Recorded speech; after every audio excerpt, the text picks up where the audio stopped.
নবী গো জীবনে আপনাকে দেখি না, আপনার আমার মাওলারে আমি দেখি নাই, না দেখে আমি আশিক পাগল হয়ে গেছি।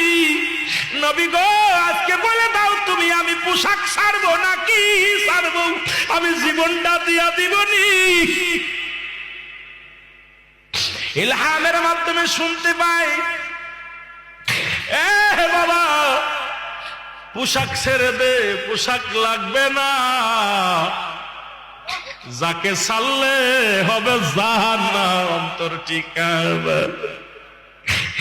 এই দুনিয়ার সব ছেড়ে দে রে হুজ্জাব, তবু কালেমা ছাড়িস না, নবীর তরিকা ছাড়িস না। হুজ্জাব এই আওয়াজটা কানে কে যেন বলছে, সঙ্গে সঙ্গে পণ্যের কাপড়টা ছেড়ে দিয়া পাগলের মতো কাঁদতে কাঁদতে